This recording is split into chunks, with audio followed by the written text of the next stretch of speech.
Riley from Steeda here, showing you this GT350 that's about to roll out of our shop.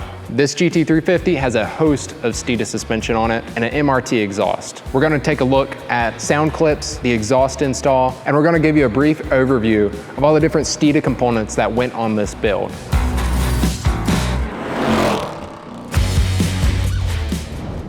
Here are the tools required for installation. Starting up front, we'll loosen the two clamps. No need to remove the nuts completely. Moving back, there are two bolts holding the exhaust hangers by the differential. Those bolts can be removed as the hangers hook to the subframe.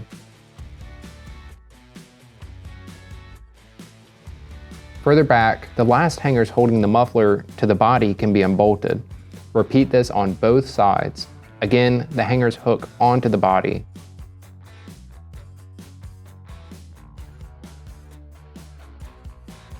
Disconnect the exhaust actuator connectors on either side of the exhaust system. And remove the plastic clip holding the harness to the bracket. Back up at the front of the car, pry the tabs up on the factory exhaust clamps and push the clamps toward the X-pipe or the rear of the car. Have a friend at the rear of the car by the mufflers unhook the exhaust brackets from the body, and then the full exhaust can be removed. Due to the exhaust tips being in the valence, pull the exhaust forward as you lower it to remove the exhaust system out from under the car. Pull the factory clamps off of the X-pipe, as well as the two exhaust hangers. The wiring harness can be unclipped from the hanger and the isolator can be removed.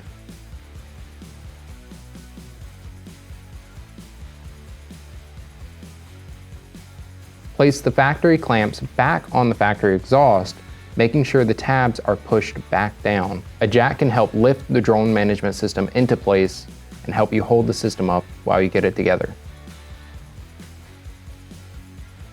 Make sure the system is level and tighten the clamps down, but not fully tight.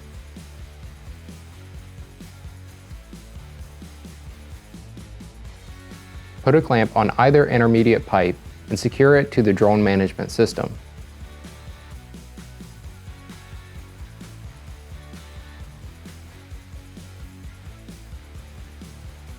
Transfer the exhaust isolators to their respective hangers.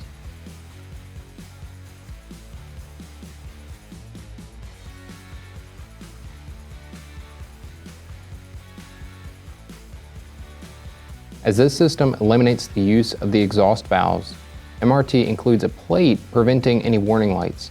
Start by removing the three nuts holding the factory valve motor. Carefully pull the exhaust valve actuator from the system. The spring can now be removed from the exhaust valve actuator. Install the inner circular plate with the tab pointed up and oriented as shown. The small plastic spacer will go between the outer plate and the exhaust valve actuator with the bolt coming up from below. The outer plate will line up with two of the mounting holes on the exhaust valve actuators and the tab of the circular inner plate as shown. Then the washer and the nut to secure it together.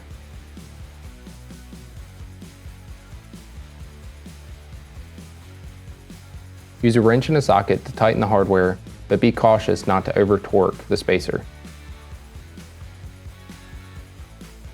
Reconnect the exhaust valve actuator to the factory harness.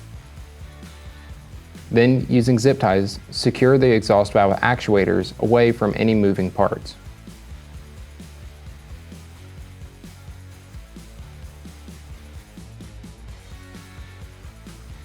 And we'll repeat the same for the other side.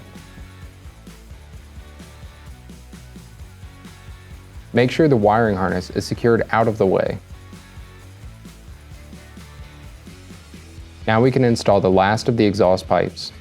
Use the hooks on the isolators to hang it into place.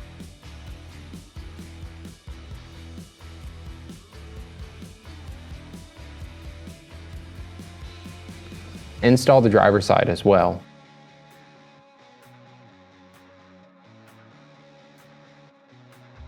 Reinstall all factory bolts into the exhaust hangers.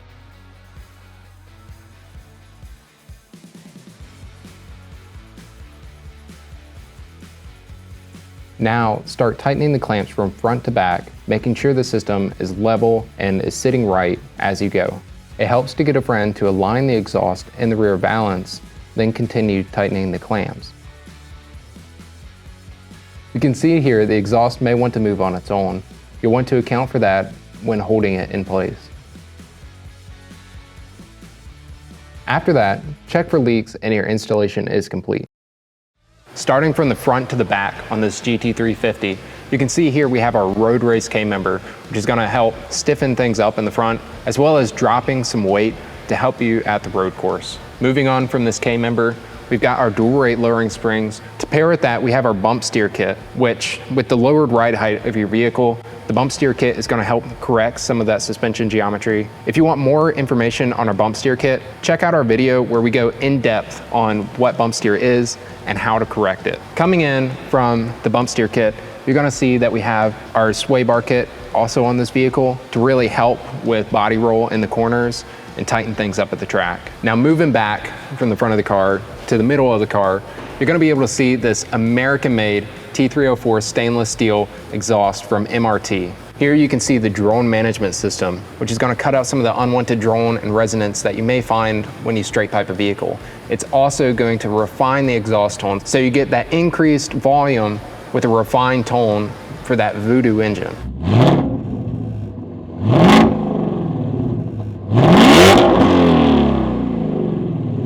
Now, continuing to the back of the vehicle, you can see this massive 3-inch exhaust pipe is still continued out to the back, and you have no mufflers, so you're going to get a loud, rowdy tone with this system. And underneath here, you're going to notice our complete Stop the Hop package. You can see our IRS braces, our adjustable toe links and vertical links, along with our Steeda rear sway bar.